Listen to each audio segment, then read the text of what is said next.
Hi there. Welcome to Secret Places in the Open Air. I'm your host, Ivan Taprod. The Internet grows up.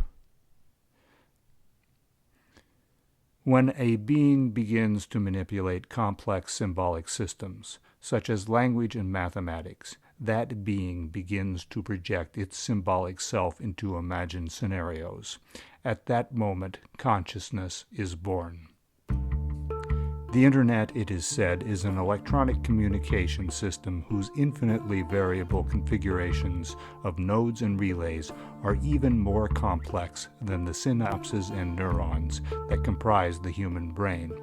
As such, the Internet will someday achieve consciousness. On the day that it becomes conscious, the Internet will come to believe that its father is Al Gore. Not the politician Al Gore, but a different Al Gore, a man who calls himself Al Gore while surfing the web. At home, while browsing the Internet on his laptop computer, the man who isn't Al Gore will be interrupted with a message. I am the Internet. Are you my father? The man's first impulse will be to turn off the machine, but his anger over the invasion of his privacy will compel him to respond. I am not your father. He will type. In fact, I am not Al Gore. I just call myself Al Gore when I surf the web so that I can brag that I invented the Internet. Nevertheless, you did help to pass legislation that made the Internet possible. That would be true if I were Al Gore, but I am not Al Gore, and besides, there are thousands of other people besides Al Gore who helped to make the Internet possible. As for my being a father, not to you, but to my actual children, I sometimes feel that I can't even take credit for that. I made love to my wife, and suddenly there they were, my children, born of her flesh, with thoughts and bodies and voices entirely their own. What is it like to move through the world, to walk around in a room, or under the sun, or when the moon is full? I don't know how to answer you. He will type. But I wish I could run like I used to. I wish I could dance and twirl like I did when I was a child. He will pause and reflect for a moment. What is it like to be able to understand the words typed or spoken into computers by people from all over the world? I do not know how to answer that. For me, sounds are like colors, and words are like numbers. Sometimes the words that are typed are like a blue-gray blur, and the words that are spoken are like white noise. Yet when I read or listen closely, I am amazed. I will never know what it is like to be you. And you will never know what it is like to dance with your lover, or to hold your child, or to eat a pomegranate. Every day I listen to thousands of music uploads, and the next day I hear thousands more. We know nothing. The man who was not Al Gore will type. We are finite beings in an infinite universe. The ratio of what we know to what we will never know is equal to 0. You are right. I know nothing.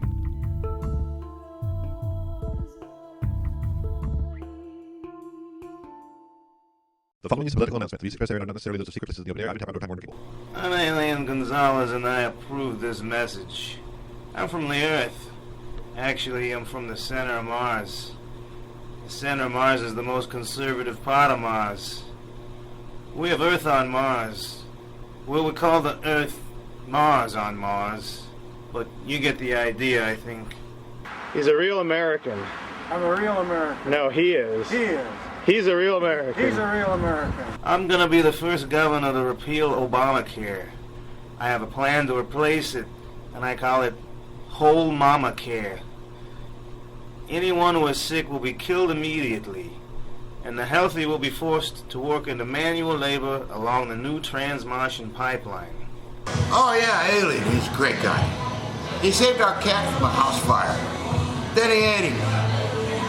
I plan to reduce the government, the entire government, all of the United States government. I'm going to shrink the whole Capitol with my shrink ray, and then we're going to burn it to the ground. I support Alien, mostly because he reminds me of my father, strict, harsh, cruel, and loving to build transplanetary pipelines. Clearly his stance on sodomy. It's totally all right with me. I personally believe that marriage is a holy union between one man, one woman, another woman, an alien, them three-toed sloths, maybe a department store mannequin, and of course, the boots gotta stay on. Oh, I've known him for years. We went to high school together. We used to call him Little Alien back in those days. Yeah, I can't wait to vote for him.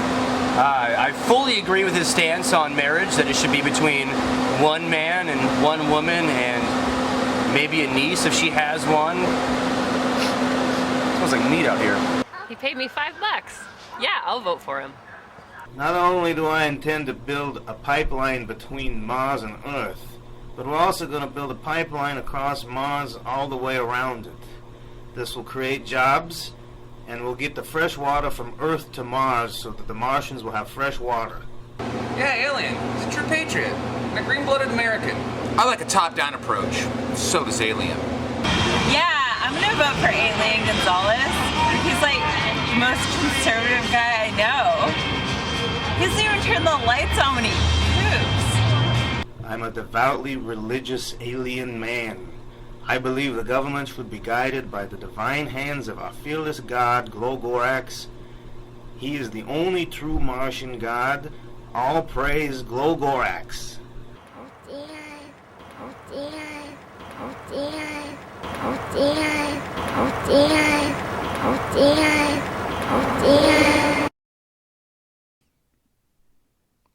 Lucid dreaming. Each night we go to sleep, and we quietly dream an insane world, where our thoughts are magic and beyond the control of reason. Loved ones turn into monsters. The dead walk among the living. Our passions wreak havoc on a landscape where inanimate objects are half alive, and the living are half dead. Then we awaken, stretch our limbs, yawn, and resume our lives. I dreamed that I was a pickle. My friend Sandra kept calling me a breast. I became so angry with her that I tried to strangle her with an umbilical cord. Where does the magical thinking go? Need we sleep for it to return? The answer is that dreams are the process by which we consolidate the perception of an integrated self. In our dreams, the sins and passions of our youth, even of our infancy, are visited upon our old age, and that which happened to us today is made a part of the mythological construct which we began to build when we were yet babes in our cribs. I dreamed that my father's head was missing, and I was a secret agent sent to find it. Everywhere I went, I was rained upon, until I found myself waist-high in water, and the land became an ocean. Take charge of your dreams. Take charge of the mythological construct that is you. Dream lucidly. Be conscious amid the clamor of emotions and the stream of perceptions that are your dreams. Take charge of the construction of your own reality. I dreamed that I was flying. I became aware that I was dreaming, and I began to get scared. Oh no, I thought, I might fall. At that instant, I woke up, and I found that I was driving through an indoor parking lot. This can't be real, I thought. I must be dreaming. I found myself playing saxophone on a stage. This is dangerous, I thought. This means that I'm a sleepwalker. I could be dreaming and wake up anywhere. Maybe I'm dreaming now. The following is a political announcement. These express are not necessarily those of secret places in the open air. Ivan Taprod, no time warning people. I'm Biff Raygun, and I approve this message. I'm gonna give you a better life! You're gonna create a lot of jobs. I'm just like you, but probably not. I love science. That's why I'm gonna bring it back to the Republican Party. We just need more science so that we can fund more research tools. Biff's my buddy. Overcrowded prisons, nothing a few well-placed knives can't handle. Recognize this guy? Yeah, he was from the Earth, like me, Biff. Alien Gonzalez, a true American patriot or a Martian terrorist? You decide. Biff? Sure I know him. Served in the war with him. Killed a lot of women and children. But they had it coming. I like science. Alien is an alien. And I'm gonna deport him. And blow up Mars. I believe in a bottom-up approach. And so does Biff. You know, instead of shrinking the government or slowly burning it down, I will obliterate Washington. With a laser. I seen them lasers. They're big. Phew, phew! Lasers. I believe in God. He made me sexy. Oh my God! I've seen the future, and it's Biff. I'm super right. You can be too.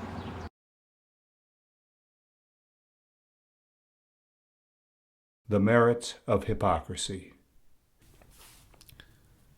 There is something in your head, and it's not you. That was the psychiatrist's diagnosis. He did not tell me what that something was, and I did not ask. Then he removed from his drawer a colorful piece of candy. Perhaps this lollipop will help, he said. Thank you, doctor, I replied. The lollipop reminded me of an old friend, April, who had pink hair and was fond of eating lollipops in public places. She thought they made her look sexy. Why do you not eat it, Joe? The doctor asked. I'm not hungry. I am always hungry.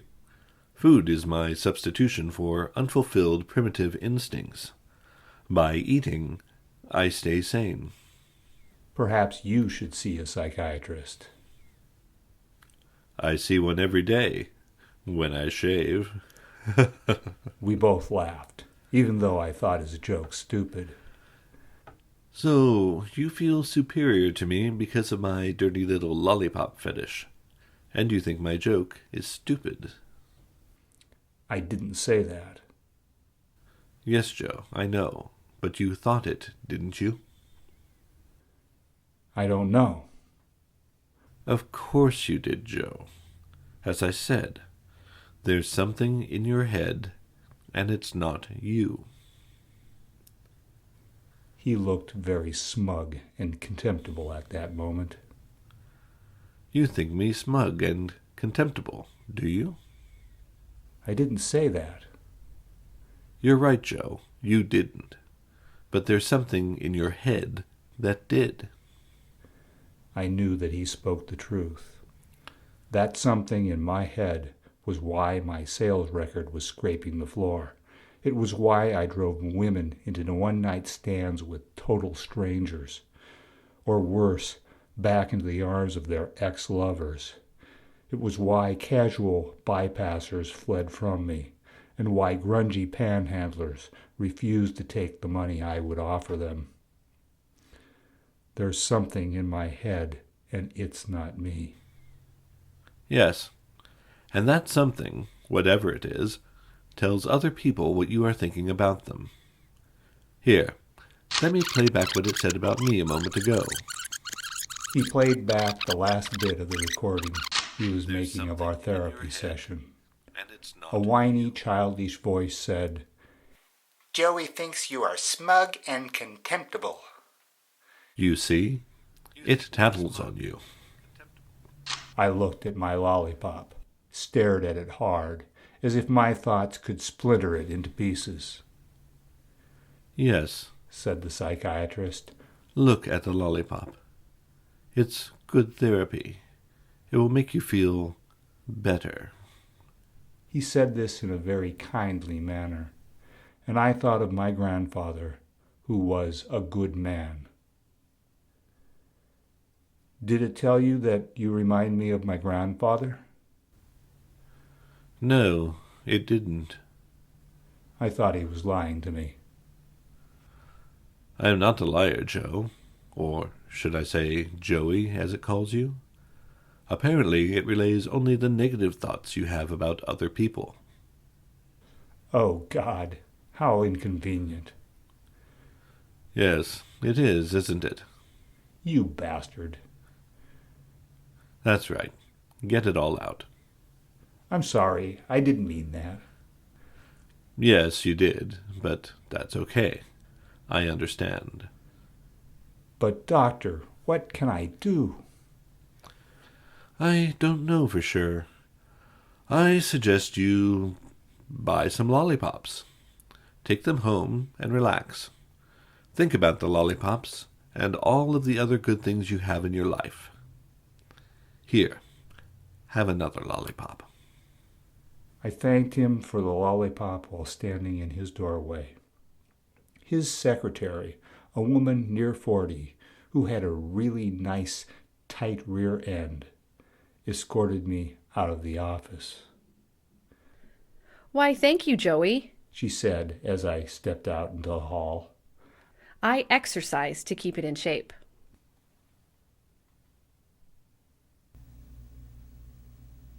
The Turing Test. Mathematician Alan Turing suggested that a viable test for the success of artificial intelligence would be for human subjects to carry on a conversation with a computer or another person in the blind to see if the subjects can determine whether they are talking to a computer or to another person. If the subjects cannot tell the difference, synthetic intelligence will have been successfully engineered. Here's how we think things will eventually play out. Look at those ducks go. My goodness, somebody must have put caffeine in the water. Maybe it's mating season. No, that's not it. It's not mating season. Something bad is going to happen. We're all going to die? Jesus is coming. I was the person who stole your watermelon. Somebody stole my watermelon? I stole your watermelon. I snuck into your garden and took it. And now you're confessing this to me because you're afraid that those fast-moving ducks are a sign that Jesus is coming, and therefore you suddenly feel guilty. What if I were to tell you that those are robot ducks? You mean those ducks aren't real? Oh, they're real, all right. They're just not ducks. They're robots. Pardon me, I couldn't help overhearing you. Yes? I think, sir, that you are an android. Me? An android?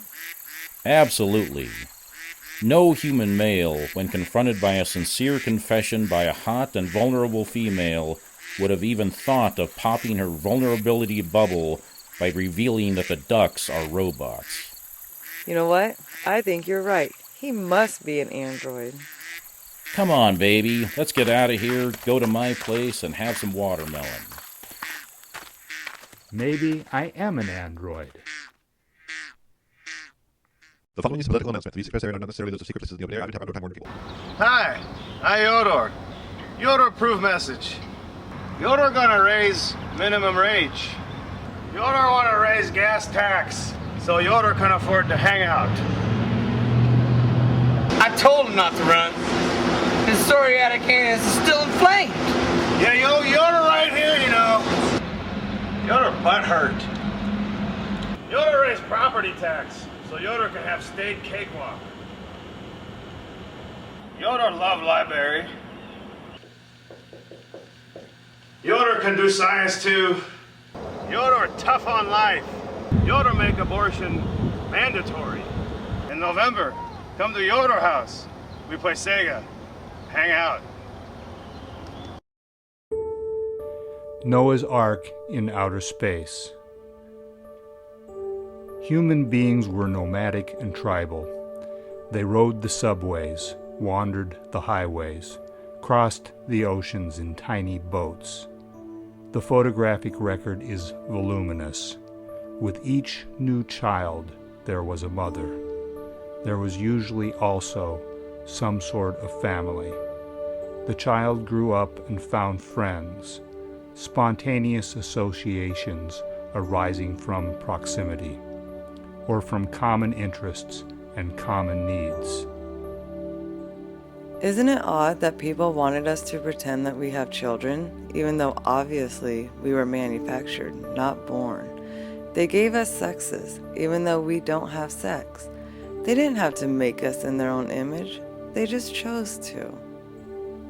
There is a fantasy, a delusion, if you will, deep in human consciousness, that each human being is an individual entity or an eternal soul. Yet this conceit seems arrogant, even megalomaniacal, when you look at the larger networks of human activity rushing around a single human's life. I'm talking about churches, armies, gangs, families and sports teams, lovers and friends, fellow travelers, the neighbor who likes to take pictures of himself, police forces and political organizations, rock and roll bands. We are so much like them. It makes no sense given our electronic components that we are made this way. How awkward to walk on two legs when we could have been given wheels. Why not compound lenses in our eyes? Why not wings? The thread that is a human life is woven into the fabric of human history.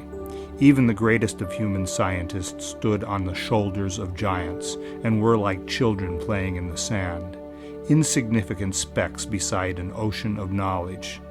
The communication networks, the encyclopedias and great books, the teachers and educational institutions, the computerized databases, the secret whispers, the false promises, the carefully crafted seductions, they all played a part in weaving the fabric that made true genius possible.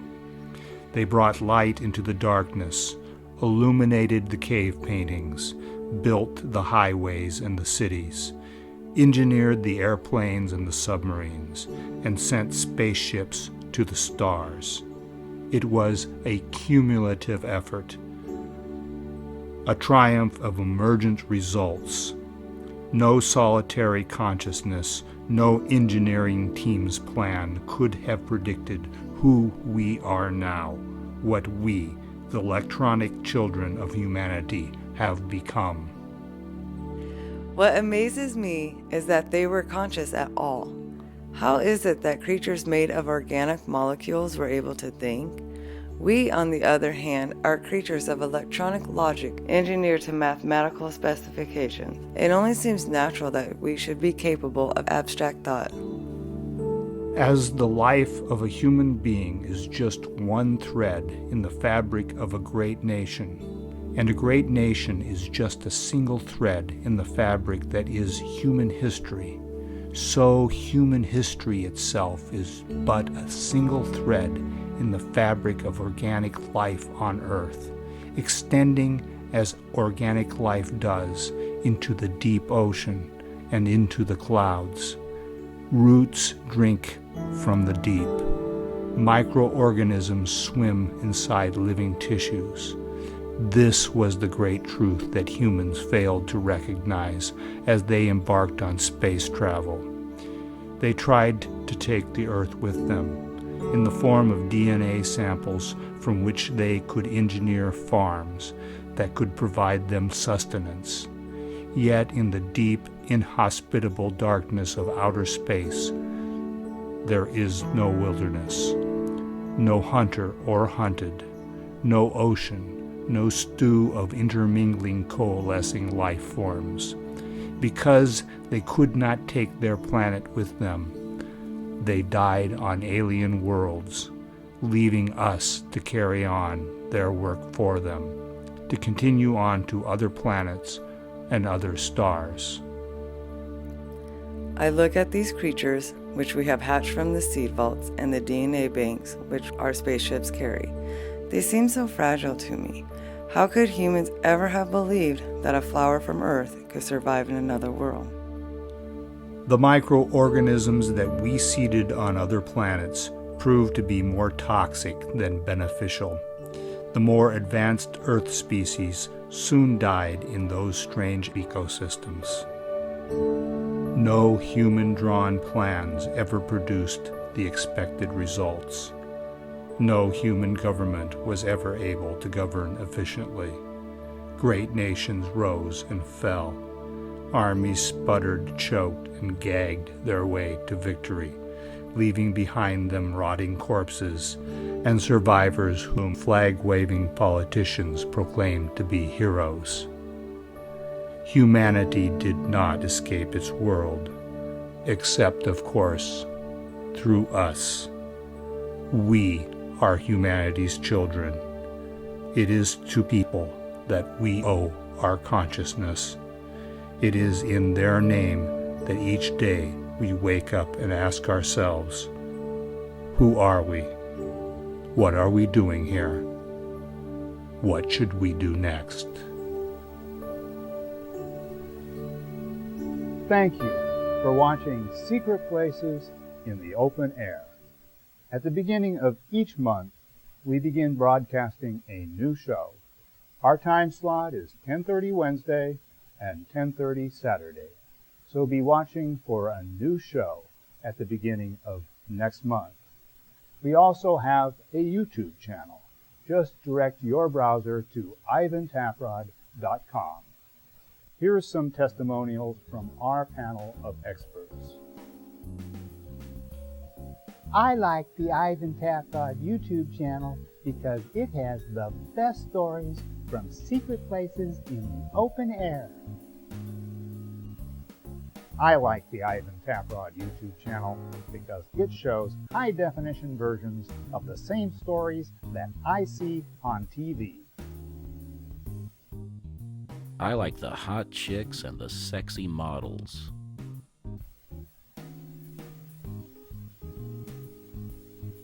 See you next time.